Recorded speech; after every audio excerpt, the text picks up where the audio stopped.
A las 6:42 de la mañana, mi teléfono vibró sobre la mesa de la cocina. Laura envió un mensaje: cambio de planes. No vienes al crucero. Sofía quiere a su verdadero padre. Para el mediodía, mi matrimonio ya había terminado.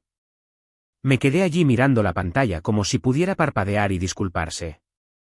La cafetera siseó y chasqueó detrás de mí, quemando ese último centímetro de café que aún no había servido. La radio AM murmuraba un informe agrícola desde Cedar Rapids. Afuera, el arce junto a la entrada se sacudía con el viento de la mañana, las hojas se deslizaban por el concreto como si tuvieran prisa por escapar. Leí el mensaje una y otra vez. Las mismas palabras, la misma puntuación, la misma crueldad serena. Laura lo había enviado como si estuviera cancelando una cita con el dentista. No respondí. Puse el teléfono boca abajo sobre la mesa y lo vi vibrar de nuevo. Otro mensaje tratando de arañar su camino a través de la madera. No lo levanté. En su lugar, me senté en la silla a la cabecera de la mesa. La silla que siempre había ocupado sin pensar, la que daba a la ventana.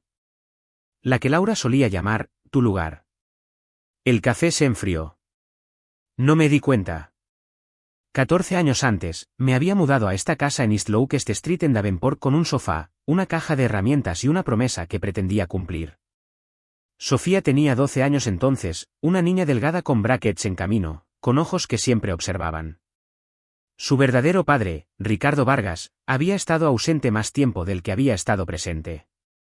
Laura me lo dijo la primera noche que nos sentamos en los escalones traseros con cervezas sudando en nuestras manos. Solo somos nosotros, había dicho. Ahora somos una familia. Somos una familia. Lo dijo muchas veces a lo largo de los años.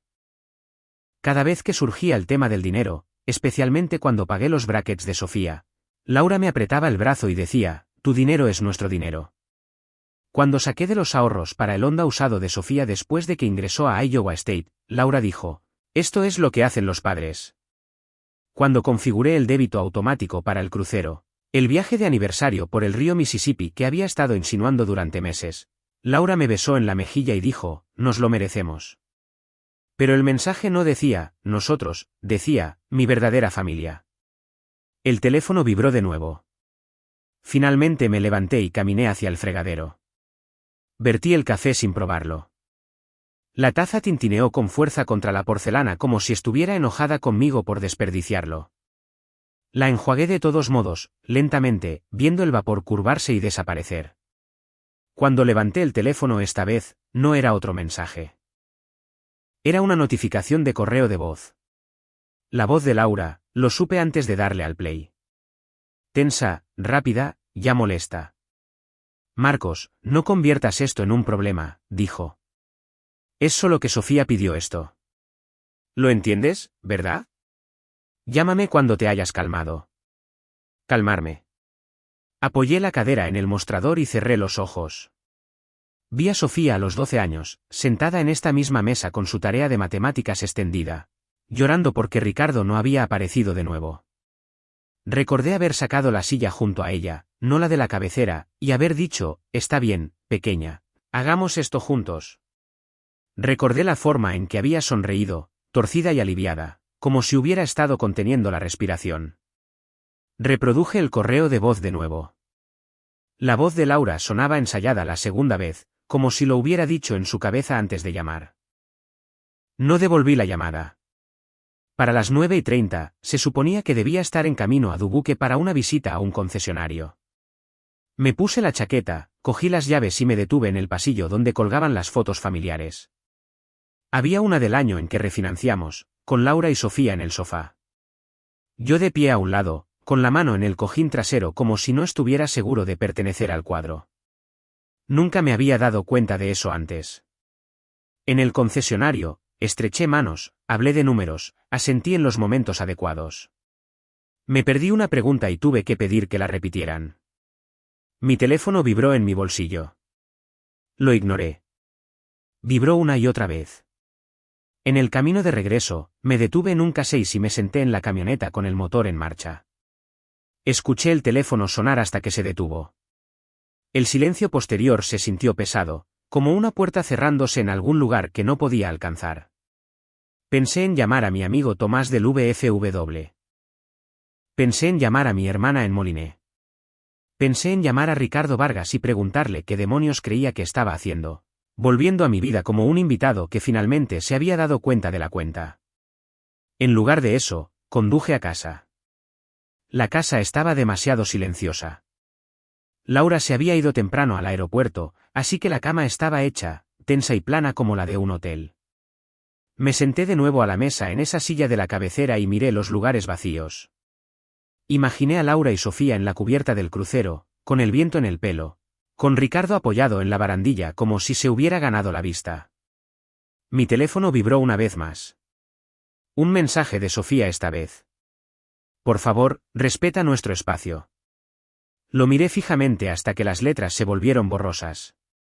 Dejé el teléfono. No lo tiré. No maldije. Simplemente lo puse boca abajo y lo empujé unos centímetros, como se hace con algo caliente que ya no quieres tocar. La radio AM cambió a las noticias. Una historia sobre los niveles del río, sobre barcos, sobre salidas y regresos. Me senté allí más tiempo del que pretendía, escuchando, respirando, dejando que el dolor se asentara en algo más pesado y firme, algo que no gritaba, algo que no necesitaba hacerlo. Ese fue el momento en que dejó de tratarse del crucero. Ese fue el momento en que entendí que esto no era un malentendido o una mala mañana. Era una línea que se estaba trazando, una hacia la que habían estado avanzando sigilosamente durante años mientras yo pagaba las facturas y sonreía, para las fotos. Me levanté, tomé la silla de la cabecera de la mesa y la empujé debajo de la mesa como si estuviera despejando un espacio. Luego cogí mi teléfono y apagué las notificaciones. No dormí mucho esa noche. No del tipo que das vueltas y vueltas, sino del tipo en que tus ojos están cerrados, pero tu cerebro sigue caminando en círculos. Cada vez que me quedaba dormido, esa frase volvía, mi verdadera familia. Se quedaba allí como arena bajo una lentilla, pequeña pero imposible de ignorar. A las 5:30, me rendí. Me afeité, me vestí y volví a hacer café. Esta vez, lo bebí de pie. La casa se sentía diferente con la luz de la mañana, como si esperara instrucciones. Revisé mi teléfono por costumbre. 3 llamadas perdidas de Laura, 2 mensajes de voz. No los escuché. De camino al trabajo, la radio AM se desvanecía y aparecía entre emisoras. Un informe agrícola, luego una charla sobre las tasas de interés. Pensé en la palabra, tasas, de la manera en que un hombre piensa en algo con lo que no puedes discutir, solo prepararte. En la oficina, aguanté hasta las 10 antes de que mis manos comenzaran a temblar. Le dije a mi asistente que necesitaba salir y conduje directamente al Davenport Community Credit Union. Había tenido mi cuenta allí desde antes de Laura, antes de Sofía, antes de todo esto. El mismo estacionamiento, la misma puerta chirriante. La mujer en el mostrador, Susana, según su placa, sonrió como siempre. Buenos días, Marcos. ¿En qué puedo ayudarte? Necesito revisar mis cuentas, dije. Mi voz sonaba más firme de lo que me sentía. Ella sacó todo sin problemas. Cuenta corriente, ahorros, los débitos automáticos. Vi la pantalla desplazarse, hipoteca, servicios públicos, seguros. Y allí estaba, el pago del crucero programado como un reloj. Todo a mi nombre. Susana me miró. ¿Todo bien? Asentí, solo asegurándome. Volví a mi camioneta y me senté allí con las impresiones en mi regazo. El papel olía débilmente a tóner y café. Miré los números hasta que empezaron a sentirse menos como una acusación y más como información. Fría, útil. Esa noche, en lugar de ir a casa directamente, me detuve en el puesto de la VFW en West Third Street. El estacionamiento estaba medio lleno. Adentro, las luces eran tenues y el aire olía a cebolla frita y a viejas historias. Pedí una cerveza y me senté al final de la barra. Walter se deslizó en el taburete junto a mí sin preguntar. 80 años si es que tenía un día, gorra de la marina gastada y suave como el fieltro. Me miró de reojo. Te ves fatal, dijo. Me siento peor, respondí. No le conté todo, solo lo suficiente. El mensaje, el crucero, la forma en que me afectó. Walter tomó un sorbo y asintió una vez. La gente no cambia, dijo. Simplemente se vuelven más honestos cuando creen que han ganado. Miré fijamente mi cerveza. No quiero hacer estallar las cosas. Dejó su vaso. Entonces no lo hagas. Constrúyete algo nuevo. Un lugar donde no tengan una llave. Eso se me quedó grabado. En casa, abrí el archivador en la habitación de invitados. Era uno de esos de metal que chirrían cuando sacas el cajón demasiado rápido. Dentro había años de recibos y carpetas que había guardado porque eso es lo que mi padre me enseñó a hacer. Encontré primero los papeles de los brackets. El nombre de Sofía, mi firma. Encontré la factura del mecánico cuando el Honda de ella necesitó una transmisión nueva. Los cheques para el fondo universitario, pequeñas cantidades, constantes durante años. Recordé saltarme almuerzos para hacer esos depósitos. Laura siempre había dicho que era dulce, necesario. Somos una familia. Luego encontré algo más nuevo. Transferencias que no reconocí al principio. Pequeñas cantidades, regulares. Laura moviendo dinero a una cuenta a nombre de Sofía. No ilegal, no enormes, pero ocultas. Silenciosas. Me recliné en la silla y reí una vez, corta y sorprendida. Todavía no era ira. Era claridad. Mi teléfono vibró en el escritorio. Lo ignoré. Vibró de nuevo. Le di la vuelta y vi cómo la pantalla se iluminaba y luego se oscurecía. A la mañana siguiente, llamé a la línea de cruceros. La mujer al teléfono fue educada y sin curiosidad. ¿Motivo de la cancelación?, preguntó. Ya no soy un pasajero, dije. En más de un sentido. Lo procesó sin comentarios. Esa tarde, llamé a un abogado recomendado por la cooperativa de crédito. Nos reunimos al día siguiente. Era más joven de lo que esperaba. Corbata floja y escritorio desordenado con archivos. La casa está titulada únicamente a su nombre, dijo después de una revisión rápida. ¿Puede vender? ¿Y mi esposa?, pregunté. Ella vive allí, dijo. Eso no es lo mismo. Conduje a casa lentamente. Me senté de nuevo a la mesa en esa silla de la cabecera y extendí los papeles. El teléfono yacía boca abajo junto a ellos, ahora en silencio. No estaba enojado, todavía no. Estaba cansado, y por primera vez, seguro. Seguro de que lo que había estado llamando paciencia era en realidad permiso.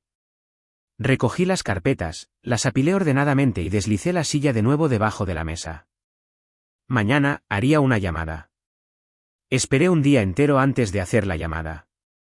No porque no estuviera seguro, sino porque necesitaba escuchar mis propios pensamientos sin la voz de Laura superponiéndose. El silencio hace eso. Te da espacio para ver lo que has estado evitando. La agente inmobiliaria respondió al segundo timbre. Se llamaba Carmen Reyes, con sede en Bettendorf. La había conocido una vez, años atrás, en una barbacoa del vecindario. Estoy pensando en vender, dije. No preguntó por qué. Solo pidió la dirección. Recorrimos la casa 2 días después. Mantuve las manos en los bolsillos mientras ella tomaba notas, golpeando paredes, revisando ventanas. El lugar parecía más pequeño de lo que recordaba, como si ya hubiera comenzado a soltarme. ¿Su esposa lo sabe?, preguntó con cuidado. Está de viaje, dije. Yo me encargaré. Carmen asintió. Podemos movernos rápido si quiere, pero para que lo sepa, si ella lo impugna, podría ponerse ruidoso. Estoy acostumbrado al ruido, dije. Estoy harto del ruido. Esa noche, mi teléfono sonó mientras empacaba una caja de viejas camisas de trabajo. El nombre de Laura iluminó la pantalla. No contesté. Sonó de nuevo, y otra vez. La vibración movió el teléfono por el tocador como si intentara escapar. Entró un correo de voz, luego otro. Escuché uno. Su voz había cambiado de la molestia a algo más agudo. Marcos, detén esto. Me estás avergonzando. Ricardo está aquí mismo. Cree que estás exagerando. Ricardo, por supuesto que estaba. Borré el mensaje y apagué el teléfono. La oferta llegó más rápido de lo que esperaba. Una pareja joven, Benjamín y Alicia Morales, destinados en el Arsenal de Rock Island. Primer bebé en camino. Préstamo va preaprobado. Necesitaban mudarse antes de fin de mes. Carmen dudó. Piden un pequeño descuento en el precio. Pensé en la mesa del comedor, la silla de la cabecera, la forma en que siempre la deslizaba hacia adentro cuando las cosas se ponían tensas. Diles que sí, dije. El día de la firma fue tranquilo, solo yo, el agente de títulos y el zumbido de las luces fluorescentes. Mi mano tembló una vez cuando firmé la última página. Luego no. Cuando me levanté para irme, mi teléfono volvió a la vida. Un mensaje de Sofía. Papá Marcos, por favor no hagas nada drástico. Lo miré fijamente durante mucho tiempo. Luego escribí, estoy haciendo lo que debería haber hecho hace mucho tiempo. Empaqué la camioneta esa noche. Solo lo que importaba. Dejé el resto exactamente donde estaba. Cuando salí del camino de entrada antes del amanecer, la casa se veía igual que siempre, sólida, silenciosa, ya perteneciente a otra persona. Ellos estaban en algún lugar del río, levantando una copa. Yo conducía hacia el oeste viendo salir el sol, finalmente respirando de nuevo. Regresaron un martes. Lo sé porque Carmen me envió un mensaje a las 3:18 de la tarde con 3 palabras y sin puntuación. Ya están allí. Estaba sentado en un restaurante a las afueras de Muscatine. Un lugar con cabinas de vinilo y un café que sabía como si alguna vez hubiera pensado en ser café. No respondí de inmediato. Dejé el teléfono, junté las manos y miré el dispensador de servilletas como si pudiera explicar algo. Luego cogí el teléfono y esperé. Laura fue la primera en llamar. No contesté. 5 minutos después, Sofía. Tampoco contesté. Carmen completó el resto más tarde, pieza por pieza, su voz tranquila de esa manera de agente inmobiliario que suena como si estuviera describiendo daños por el clima en lugar de una vida desmoronándose. Laura había entrado en el camino de entrada, riendo, con la maleta todavía en el maletero. Sofía estaba detrás de ella, con gafas de sol y el teléfono en la mano. Ambas pensaron que era divertido al principio, un coche que no reconocían, el césped cortado de manera diferente, una nueva maceta junto a la puerta. Luego Laura probó la llave. Carmen dijo que sacudió la perilla con fuerza, como si pensara que la cerradura podría disculparse y abrirse por vergüenza. Cuando la puerta no cedió, Laura retrocedió y miró la casa como si la hubiera traicionado personalmente. Gritó mi nombre en voz alta. Luego empezó a marcar.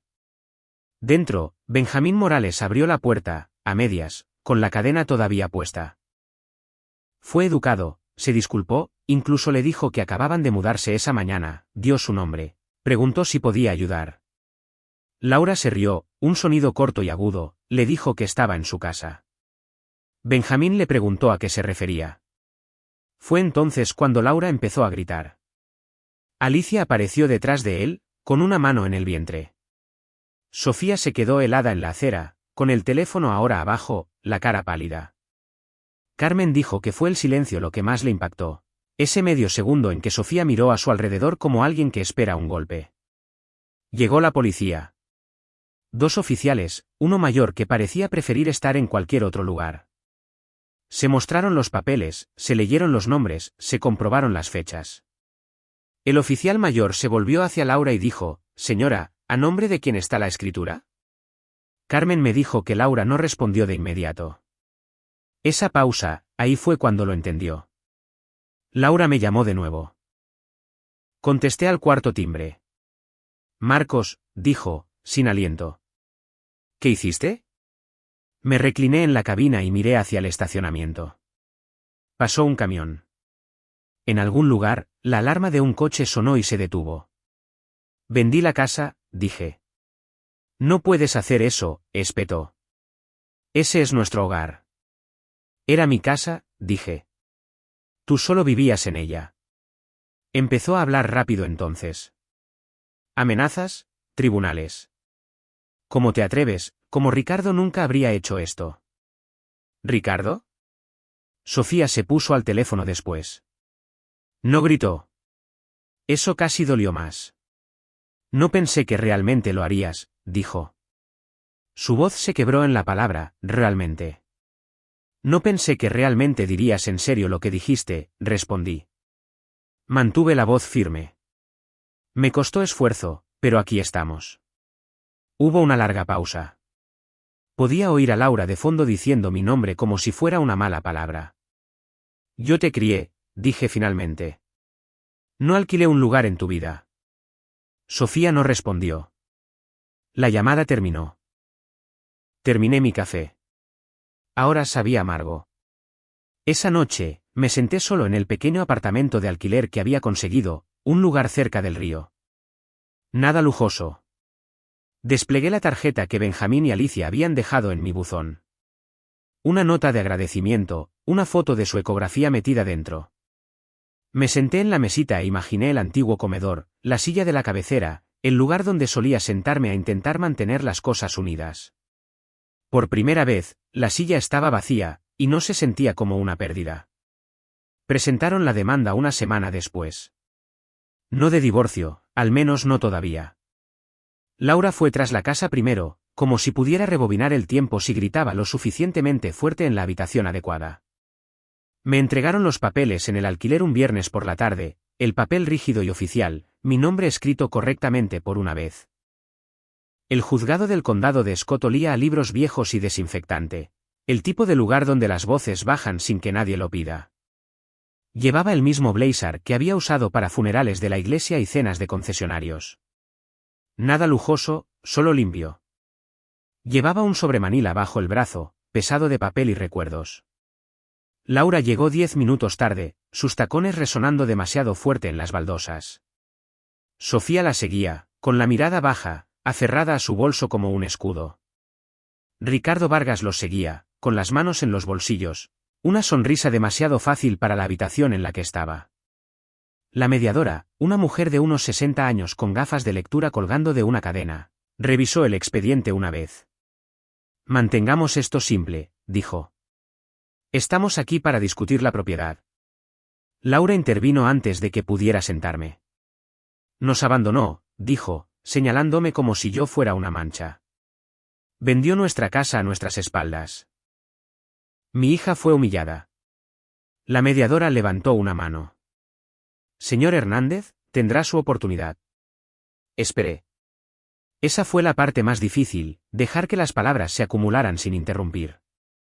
Laura habló de sacrificio, de familia, de cómo siempre había prometido cuidarlos. Ricardo asentía como si hubiera estado allí para algo de eso. Cuando la mediadora finalmente se volvió hacia mí, me levanté y puse el sobre la mesa. Hizo un sonido suave y sólido al aterrizar. No abandoné a nadie, dije. Mi voz me sorprendió. Tranquila, uniforme. Dejé de pagar por una vida de la que no se me permitía formar parte. Abrí el sobre y deslicé los documentos hacia adelante, la escritura, los extractos de la hipoteca, los recibos del crucero, las confirmaciones de débito automático, las fechas rodeadas con bolígrafo. Laura se burló. El dinero no lo es todo. Tú dijiste que lo era cuando era mío, respondí. La mediadora se ajustó las gafas y leyó. No se apresuró. Eso ayudó. Miró a Laura. La propiedad estaba titulada únicamente a nombre del señor Hernández. Eso no es justo, dijo Laura. Estábamos casados. Sí, dijo la mediadora. Pero el matrimonio no cambia los registros de propiedad por sí solo. Ricardo se inclinó hacia adelante entonces. Soy su padre, dijo. Sofía merecía esa casa. Lo miré por primera vez desde que entré. ¿En serio? La misma sonrisa que tenía en la barbacoa años atrás cuando pidió dinero prestado y prometió devolverlo. ¿Quieres decir cómo merecía la manutención de los hijos?, pregunté. La habitación se quedó en silencio. La sonrisa de Ricardo vaciló. Eso no es. Tengo los recibos de eso también, dije, golpeando el sobre. Vacíos en el seguro, déficits de matrícula, reparaciones de emergencia, cosas que te perdiste. Sofía finalmente levantó la vista. Sus ojos estaban húmedos, Pero había algo más allí también. Reconocimiento. La mediadora se aclaró la garganta. Esto no se trata de sentimientos, dijo. Legalmente hablando, el señor Hernández actuó dentro de sus derechos. La cara de Laura se sonrojó. Entonces, ¿simplemente se sale con la suya? La miré a los ojos. No me salí con la mía, dije. Pagué durante 14 años. Nadie aplaudió. Ningún mazo golpeó, pero algo cambió de todos modos. Laura se desplomó en su silla. Ricardo se apartó de la mesa. Sofía se miró las manos. La mediadora cerró el expediente. No hay base aquí para impugnar la venta, dijo. Hemos terminado. Afuera, el sol brillaba en los escalones del juzgado. Me quedé allí un momento, respirando un aire que se sentía ganado. Sofía salió la última. Se detuvo a unos metros de distancia.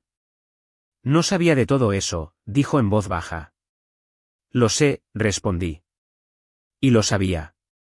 Pero saberlo ahora importa. Asintió una vez. No me abrazó. No se disculpó. Todavía no. Caminé solo hasta mi camioneta, el sobre más ligero de lo que había estado al entrar. El río estaba bajo ese otoño, del tipo de bajo donde las rocas muestran sus espaldas y el agua se desliza a su alrededor en lugar de por encima. Aprendí eso sentándome en la orilla la mayoría de las mañanas con un termo y una silla plegable barata, viendo al Mississippi despertar de la misma manera que yo, lento, honesto, sin disculpas. El apartamento de alquiler era pequeño, de un dormitorio, una mesa lo suficientemente grande para dos, aunque generalmente solo estaba yo. La radio funcionaba si girabas el dial justo. Me gustaba eso. Las cosas que requieren un poco de paciencia tienden a decirte la verdad. No supe de Laura durante semanas. Cuando lo hice, fue un breve correo electrónico sobre el reenvío de correo y una factura que ella pensaba que todavía debía. Se lo reenvié a mi abogado y lo dejé pasar. Sin respuesta, sin explicación. El silencio se había convertido en una herramienta que sabía usar sin lastimarme. Sofía me envió un mensaje una vez en octubre. Una línea. ¿Podemos hablar alguna vez? Lo miré fijamente más tiempo del que pretendía. Pensé en la noche en que se había sentado en la mesa de la cocina con su tarea extendida, la forma en que apoyó la cabeza en mi hombro cuando los números no tenían sentido. Podemos hablar, respondí. Cuando también estés lista para escuchar. Nos reunimos en una cafetería a medio camino entre nuestros lugares. Terreno neutral. Parecía mayor de lo que recordaba. ¿Cansada? Tal vez, o simplemente despierta. No sabía lo del dinero, dijo después de un rato. Sobre las facturas que pagaste. Mamá no me lo dijo. No llevaba la cuenta, dije. Estaba cumpliendo promesas. Ella asintió, con la mirada baja. No debería haber dicho lo que dije. No me apresuré a arreglarlo. No le di una palmadita en la mano ni dije que estaba bien. Simplemente dejé que las palabras se asentaran entre nosotros hasta que se suavizaron por sí solas. No pido volver atrás, agregó. Simplemente no me di cuenta de lo que te costó. Eso es lo que pasa con los costos, dije. No los sientes si alguien más los está pagando. Terminamos nuestro café. Nos abrazamos, torpe y brevemente, como personas que aprenden una nueva forma de estar en la misma habitación. No fue un final feliz. Fue uno honesto. Podía vivir con eso. Los jueves, comencé a pasar por el VFW de nuevo. Walter estaba allí la mayoría de las noches. Mismo taburete, misma cerveza. Una noche, me miró y asintió hacia el río afuera. Te ves más ligero, dijo. Lo estoy, respondí. Resulta que el silencio pesa menos que fingir. Sonrió ante eso. Solo una comisura de su boca. El invierno llegó temprano. El río se volvió gris acero. Compré un abrigo más grueso y aprendí a cocinar para uno sin quemarlo todo. Dormía mejor. No más tiempo, solo más profundamente. Algunas noches pensaba en la casa en East Locust Street, en la mesa del comedor, la silla de la cabecera, en cómo solía deslizarla hacia adentro, siempre con cuidado de no ocupar demasiado espacio. Ya no hago eso. Lo que aprendí, lo que me llevó 14 años y un mensaje de texto silencioso entender, es esto: el amor sin respeto es solo trabajo. Y el silencio, cuando es elegido, puede ser una especie de fuerza. Si alguna vez has sido borrado en silencio, si te han dicho que pertenecías justo hasta que dejaste de hacerlo, espero que esta historia te recuerde que la dignidad no es ruidosa y que la justicia no siempre grita. A veces, simplemente firma los papeles, empaca la camioneta y sigue adelante. Si esto significó algo para ti, tómate un momento para compartirlo con alguien que pueda necesitar escucharlo. Y si quieres más historias como esta, historias sobre encontrar tu equilibrio cuando el suelo cede, considera quedarte un rato.